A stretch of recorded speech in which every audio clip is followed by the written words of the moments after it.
Sorry, Facebook, once again, having technical issues.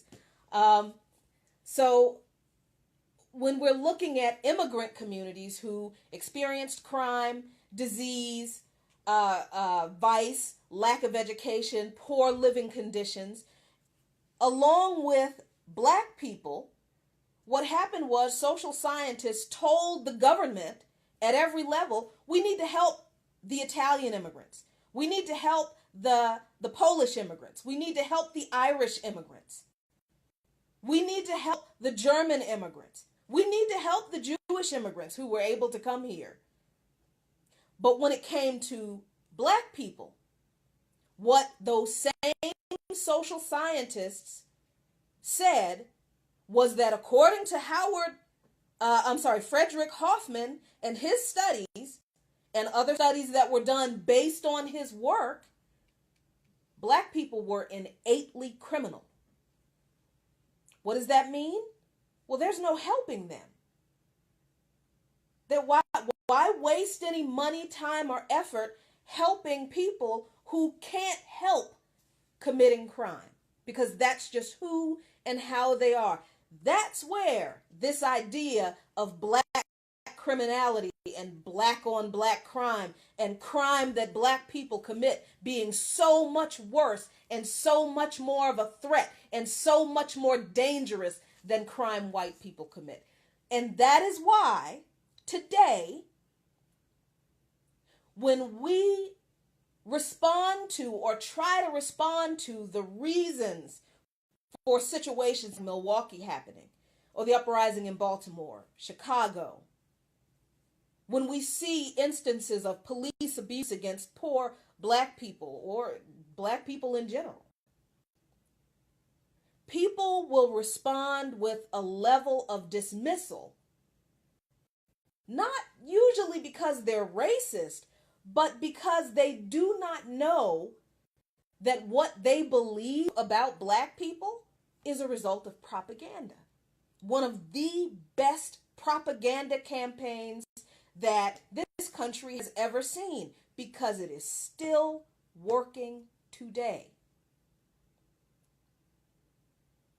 We talk about the fact that the riot in Milwaukee didn't happen because of this one incident, this one last incident. It happened because of decades of job exodus and police abuse, decades of police abuse, decades of poor quality education, decades of poor housing. Hey, Khalil, Christopher McMillan, you mentioned the Kerner Commission. You're absolutely right, and I am going to put that link to the Kerner Commission into this video when I'm done. Thank you for bringing that up. The Kerner Commission, we'll talk about that one day. But what happened in Milwaukee didn't happen because of this one incident. It happened because of decades of abuses that Americans have been conditioned to ignore because of this propaganda campaign that came out of the turn of the century focus on criminalizing black people in order to keep them out of the mainstream of society. So today, when we talk about, listen, America believes and celebrates, a black cop who runs a brutal police department in a racially segregated city, and they celebrate him saying, look, blue lives matter and black lives matter, a bunch of thugs. The reason people support that kind of thing from a black police officer, but they completely ignore black police officers who confirm the racism and bias in police departments, it's because of this propaganda that we've been fed about black people. When we talk about white Americans being angry at the loss of manufacturing jobs and saying, look, we need to do something about that, and I don't want another trade deal. And that's absolutely true. But when we talk about the reason, one of the reasons for uprisings like Milwaukee happening was because 20, 30 years ago, the employment rate among black men in Milwaukee was 75%. Today it's 40% because those jobs have left.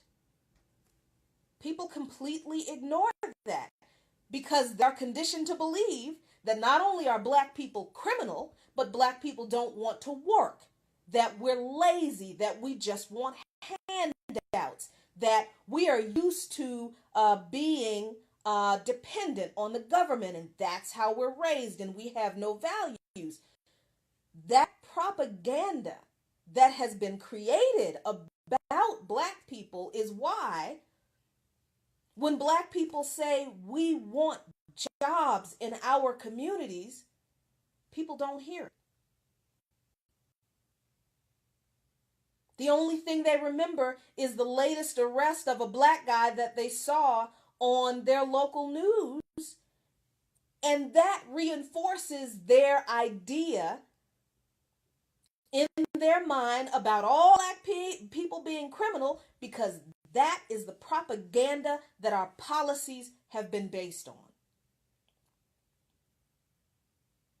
Whenever there's a big box store that opens, or a shopping mall, or a grocery store, or a hotel, or any kind of job fair in any urban area in this country, you see the line to apply for those jobs that stretches blocks and blocks and blocks, made up of mostly black people. But because of this propaganda campaign that's been waged against black people in this country, starting with slavery, but really ramped up after Reconstruction at the turn of the century, people don't see that. They still believe that black people are lazy and we don't want to work and we just want government handouts and we just want to be dependent on the government. This is why people keep saying these ridiculous stereotypical lies about all of those people in Milwaukee. Well, if they wanted jobs so bad, why would they burn down their own neighborhood? Well, how about maybe have you considered the places that were burned down might not have employed people who were too respectful of the people who lived in the neighborhood, and might not have given jobs to the people who were in the neighborhood who wanted them. Ever considered that? Because that was an aspect, actually, of the riots in the 1960s that did not get publicized. Some businesses in many cities, some businesses were targeted specifically because they disrespected the people in the community. They would not employ people in the community. So when some of those businesses were burned down, that was an act of retaliation against people who came into these communities and mistreated and took advantage of the people in those communities. That is a very rarely publicized fact about some of the riots that happened around the country in the 60s. But because of this propaganda that we have all been subjected to in the United States, please understand, real progressives, I'm not just talking about white people being susceptible to this propaganda. I'm talking about black people too. Because remember, Sheriff David Clark, he's a black guy. He believes this propaganda. He's the one who used the term urban pathology as if these people are sick with a disease rather than suffering from the effects of outside societal forces like job loss, lack of transportation access to get to jobs that are in suburbs, poor quality education, poor quality housing, public and otherwise, discrimination in education and finance and in law enforcement. And on top of that, you have an American public that looks at these people as not only the problem, but a disease. A disease to be controlled and stamped out.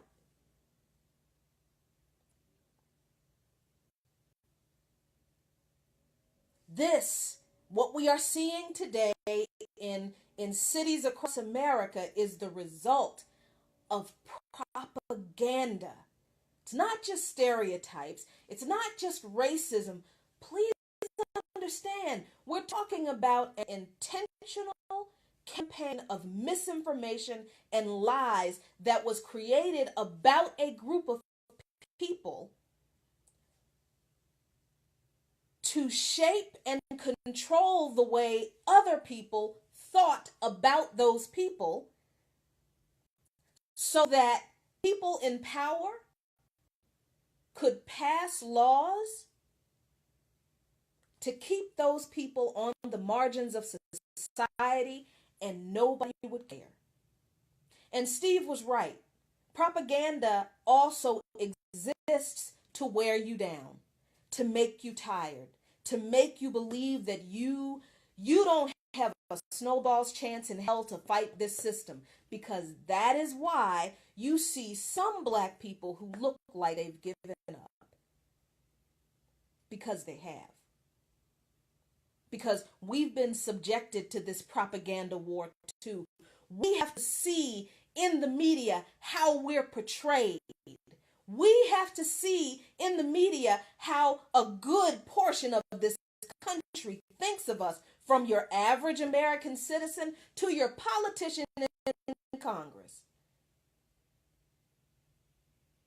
Imagine the weight of that every day of your life. Once you wake up to it, once you become, as we say in this generation, or the young generation, but we've been saying in the Black Power community for a while, once you become woke, you can never go back to not knowing, not being aware of this campaign of psychological warfare against you.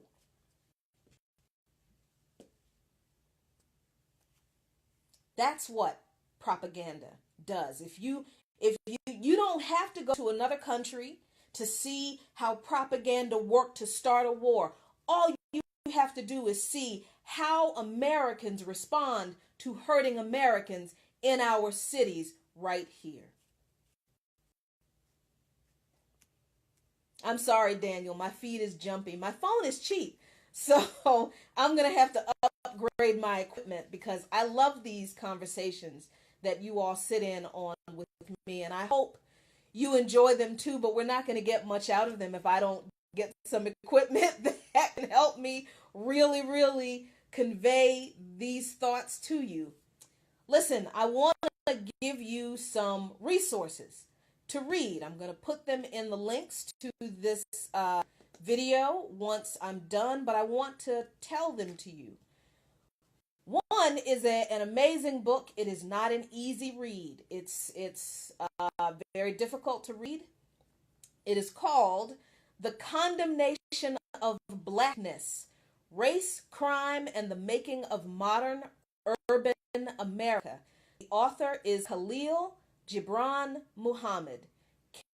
Khalilgibran Muhammad. Muhammad. He was the former director of the I can't remember the name of it now, but it's an African American Cultural Center in New York City. The formal name, the Schomburg Center. I'm hungry, so I'm forgetting things. The Schomburg Center for African American Culture in Culture and History in New York City. An amazing, amazing scholar. This book will challenge the heck out of you. It will expose you to a history that I know you didn't know, and that's why I am encouraging you to read it. If you want to know how propaganda works in this country. Read this book. I also would like for you to read about Frederick Hoffman and his contribution to this propaganda war against black people and this propaganda campaign that inextricably married criminality with black people in this country. There's a lot more I could continue to talk about, but I had to come to you and chat with you today about this particular propaganda campaign because what Steve said is right. Propaganda is very, very effective in crushing movements, but it's also very effective in crushing the human spirit and in crushing people. And as a black person in America, I see my people being slowly ground down by this propaganda campaign. And that's why you see these kinds of uprisings in cities among especially young people, because they're tired of being ground down. They're tired of the boot being on their neck.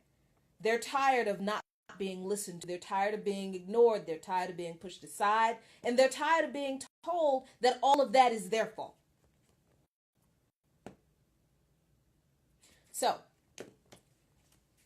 the best defense against propaganda is knowledge. And that, if I don't accomplish anything else here with Real Progressives, I want to share that with you. So, stay woke. I hope you're a little bit more woke today. Stay woke, Real Progressives, and keep fighting. We cannot give up. The stakes are too high. Have a great day. Peace.